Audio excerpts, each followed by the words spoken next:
Shorty Mona Lisa, I'ma play her like I'm violent. I feel like the island, we gon' take her to the island.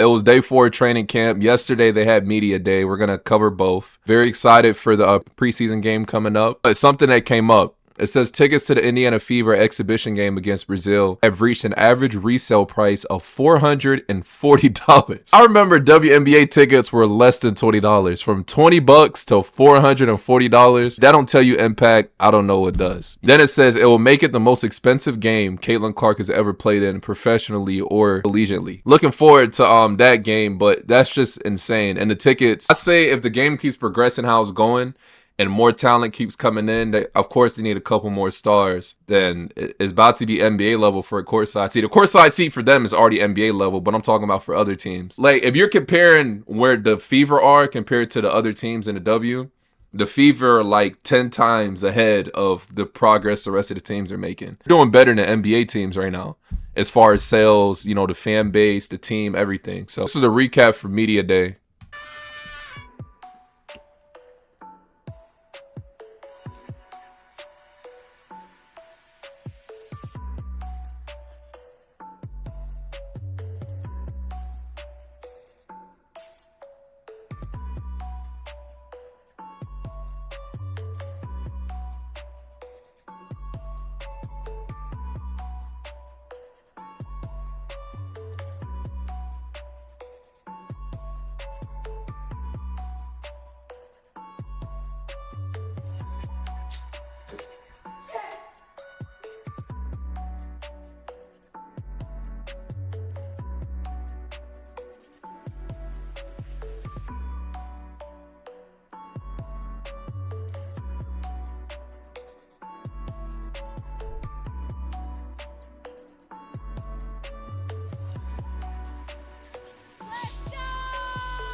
And then, of course, y'all see the slogan at the end, now you know. This is like their Nike Just Do It. That's the equivalence. Now you know something you're going to see all season. They're probably going to use this after every win or something like that. During Media Day, they asked CeCe some questions, basically asking what a successful season looks like. This is her response. Win a championship this year? Yeah, absolutely. What does success then look like? A championship. Mm-hmm. I feel it. It's that simple. If they do everything they're supposed to do, I definitely think they can get there. They've been bonding. Like I said, the chemistry looks through the roof, but we're really going to see how they look during preseason. Like, I know they dropped something today. Like this vid right here, it looks like they're just having fun right now. Can I use any hand? So, and whoever their social media person is killing it right now. Get out here. Get out here. Get out here. Oh, okay. Okay. Okay. Yep. Okay. Yep. No, move that. Okay.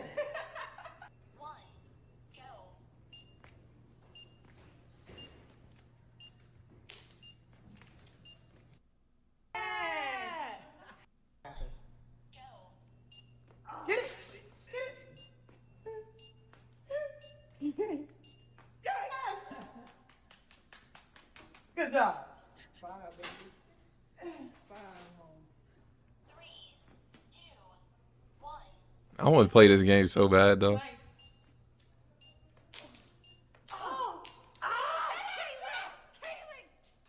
I saw the Nets Instagram page do this with their players too. So a lot of people have been doing this. This was some more comments from her media day. I didn't want to lowball her. That would be disrespectful. How lucky are we to have such a good roster and so many people that wanted to be a part of something, bigger than themselves. They saw something in this team and this organization, and you have to give Kelly and Amber a lot of credit on, selling them on this, and also them for being selfless and wanting to come here and be a part of this. So I'm just really excited. I'm lucky to be here and to have been drafted here last year, and for this franchise to put so many great resources in front of us, whether it's, obviously building the new practice facility or, just how much they invest into us and all the resources that they provide us. So really just fortunate and excited for our roster. Obviously, you don't have a lot of time to put it together. We play a back-to-back this weekend and have really only had, at that point, 5 practices. So it'll be a lot of learning on the fly, but the best thing you can do is just go out there and play with your teammates. That's the best way to learn. So we're excited. There's so many different weapons on this team. There's a lot of really great leadership. There's people that have won championships. Then we have our young core, our young players, a lot of people that are really, really hungry to win. And I think that's kind of what we were lacking last year. We got to the playoffs, and not only have we not won championships, we barely had playoff experience. So that was a glaring thing that we had to fix. And like I said, Kelly and Amber did a really good job of that. And those vets that have won and been on really great teams wanting to come here, we're really thankful for that. And just through these first few days of practice, everybody's been really great, and it's been so much fun. And you can tell everybody's just been very selfless and excited to be here and excited to put things together to make us a really successful team. And the training camp, I've done all the days so far. I'm doing day 4 today. They look pretty, I told you, they look like they already have a couple games under their belt, but we're really going to see how they look come that preseason game. It's all about building relationships with your teammates, and that can be hard at this level when there's little time and, you're always adding new pieces. Sometimes there's cuts, sometimes there's trades. You're signing new people, so you have to be really intentional about that. And I think, being able to do that in a setting like that where everybody loves basketball, everybody loves going to support the Pacers, but you still get to know your teammates and spend good quality time with them. So just have to be intentional about it. And, like I've said, like relationships is going to be the most important part of this, so you can have trust within your team. I think the thing that I've always admired about Steph, and I've known her for quite some time now, obviously not on the level that I do now, but like she just has a really, really good basketball mind. And if you listen to her call NBA games or college games, like her knowledge of the game is far better than most people. Like she understands how the game is supposed to be played, situation basketball. She knows what she's doing. She knows how to put people in positions to be successful, 1 through 5 on the floor. She's going to put us in lineups that are successful. But also, like, she's going to hold you accountable. She's going to coach you. And that's something I'm really grateful for. But also, like, she's just been a good sounding board for myself to, like, talk about certain things, whether we're watching NBA games or, just talking about college basketball. Like, it's fun to have that type of basketball mind around where you can really, like, just talk about certain things. And you can tell how selfless she is, too. Like, this isn't about her, even though she's given a lot to this franchise. She's from this state. She won a national championship at Purdue. Like, coming here is far bigger than herself, but that's always what you kind of want from your leader, somebody that's going to be selfless. But at the same time, like, we want to win for her too. Like, she deserves it. So going to try to get her another ring. She's already got one, so why not make it 2? I don't think that was, people said that was a sneak diss to Christie's side. I don't think it was. I think that was a genuine response. What's the point in dissing Christie's side? She's been fired for how long now, It's been 3 days, so it's a lot of learning for sure. But also I just think everybody's, like I've said this, I guess multiple times now, but really their selflessness. And I think DB is the one that kind of stands out for me. Like, she's won championships, but she's here to provide knowledge to our young players to help us really get over that hump and be able to win. And the same goes for Sid and Tosh. But, all of them are just here to kind of be that voice for us and somebody to lean on.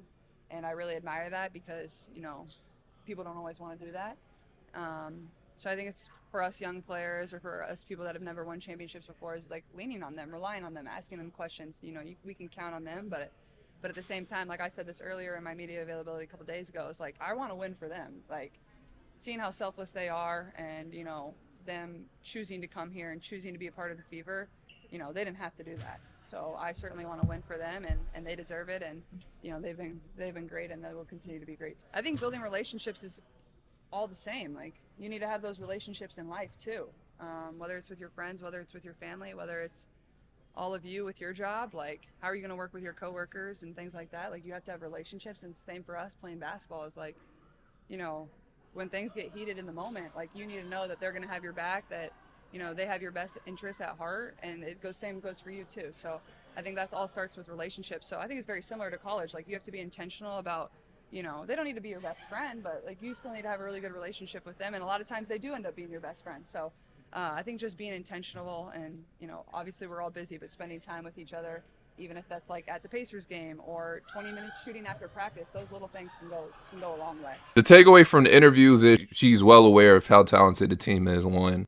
But I think, I wouldn't even say it's a big fear of hers, but something she knows is, like, as good as everything sounds now, if they don't win, that's going to be a bigger backlash than all the praise they're getting for the team they put together. So she's excited, of course. I mean, she's happy, of course, but she knows they have to put it together, or else people are going to say, oh, well, they built a super team around her, she couldn't win, or they did this and she couldn't win, so she's locked in on that. So she understands that, she knows how to lead. She's taken teams fully past the finish line, but I think she'll get there, and I think she'll do it multiple times in her career. Footage from the training camp today.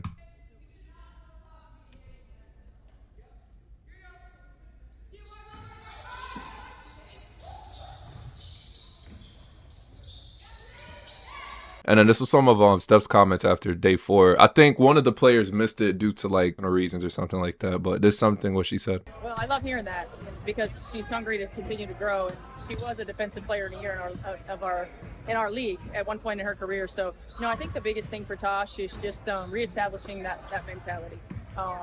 We're going to use her in a lot of different ways: her versatility, her length, her athleticism, her speed, her quickness, all of those things.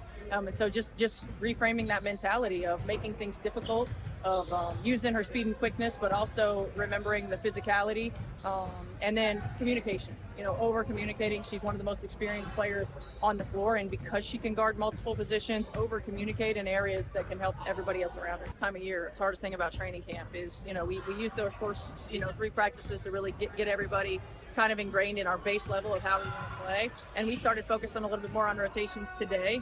And certainly after the weekend and after we have a couple of games, it'll tighten up even more and really trying to get our core rotational players quality minutes together. We've got to work our rotations and put it together, but it is a back-to-back, and so we also have to make sure that we're conserving. It's early.